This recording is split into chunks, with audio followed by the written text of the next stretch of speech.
I'm Bill Major. Welcome to Shaman Time. I'm inviting you once again to come in, settle down, kick back, relax, let your mind go, and let's see if we can take a trip together and learn about discovery. Discovery is something that happens instantaneously when you come along and it's completely outside of your previous experience. Anything that's not totally new is not a discovery. That's merely an extension of growing our resume of life. We add all kinds of things. We see different makes and models of cars, we meet people, we integrate their faces, their names. We even go so far as to collect things. Sometimes we're very litigious and we even document it. We write it down, we type it in, we build a database. Discovery, though, to actually go and find pure discovery can be done within ourselves at a spiritual level and an emotional level, as well as a physical level. I've given some consideration that our minds glom on or hold on to things more when we involve more of the senses. If we're tactile, that's the touching piece, and we're auditory, we hear, and visual, we see. The more of the senses that we involve in what's going on, the greater the chance of an aha moment and creating discovery. I certainly remember the first time that I touched a hot burner. I really discovered what it was to get burnt. An event of which I've not repeated because it was so painful. I'm leading toward this that not all discovery has to be painful like the burner. But yet we can have as strong as an experience of discovery as that tactile burn with the sense of touch in our minds and inside our heads. The flash that goes on in our brains when we touch and we pull back on the burner with that energy level and that impression can be gained without having to have the pain. I've even heard the expression, it's painful to gain this. It's painful. No pain, no gain. Well, maybe in the physical sense of bodybuilding, no pain, no gain. But you don't have to have pain to have discovery in an intellectual or spiritual way.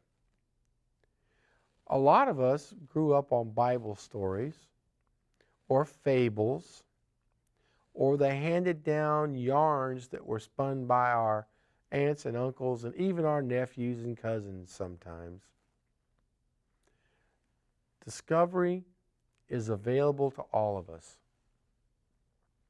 We merely turn our mind's eye into a direction of unknown or something that's not understood, or maybe something that's partly understood but yet has mystery involved with it.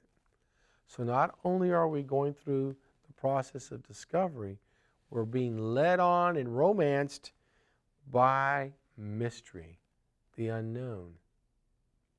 And some things look magical. So not only now do we have the part about mystery, but things that appear unexplainable in the phenomena of which they happen and occur as we discover them. I'm sure that if someone struck a match for the first time and it flared up, you certainly were taken by it. But as they took out more matches and they struck them, over time, what was repeated, the glamour and the mystery of it that you had the first time you saw it diminishes over the repeated performances of the same event. So the discovery can wane quite quickly from being the leading thing of our mind's eye and attention and what our recall is attached to in the short term, because we move on to something else. And we move on because we have an insatiable appetite for learning. We're just geared that way. We're made to learn. We come equipped with all kinds of ways to learn. Our senses themselves, the basic senses, assist us to have input to learn and to recall and to comprehend. It's not till we move into the world of language and then written language that it becomes even more apparent that our ability to recall it's just phenomenal. It's not until we start becoming dependent upon outside sources of recall that it begins to become secondary in our primary activities of what we're doing in discovery. When we discover something, we catalog it. A lot of things about it. If you find a really beautiful stone, and I'm suggesting that this stone is just absolutely incredibly beautiful. It has its own fire inside of it, and it is an opal. And you can look at this opal and you can see the flames and the embers in it. Yet it's cool to the touch, and it is a stone, but a beautiful opal. The discovery of that opal for the first time, when you peer at it, and your eye begins to map and chronicle the shape of the surface or the shape of the stone itself, and there's a history that's running a history tape in your head of any and all other objects that you've ever picked up that are beautiful, that could be jewelry or rocks or bottle caps or whatever. You start the comparison part, and as you discover this, you catalog it against what you already know, and then eventually what you've just done goes into the catalog pile itself, and then the next thing that comes along, you see how it relates to all those pieces. Now, discovery comes very quickly. We only have a moment in which we can find it and discover it, or it'll pass us by. What draws us to the given moment that has us choose discovery over passing by?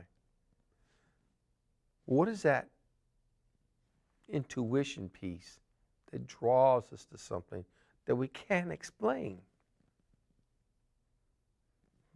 Why did I go into the toy box to find this particular object that I've played with before?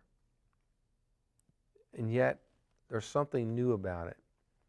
I begin to understand there's more to it than just how it was designed, that it's actually an integral part of a bigger system of things of play. What I'm talking about is if you have a train set with all the wooden blocks, and you have the wooden track and the wooden trees and the train station, when you find the train station in another location, away from all the other things that tie it together as the train station, you carry the previous experience of the train station with you, unless it's the first time you've seen the train station and you don't know that it can go with the train set. So how you treat it at that moment of discovering it's a train station and what you're doing with it to integrate it into your previous life experience to get it hooked up with the train set may not happen without some outside stimulus, or you continuing to remember the train set and the train station, and you go on out in life and you visit a friend's house and they have their train set up and they have the station set up, and then you got the aha moment. You discover that they belong together. Outside stimulus, observing an event, observing the configuration of something, provides the connection.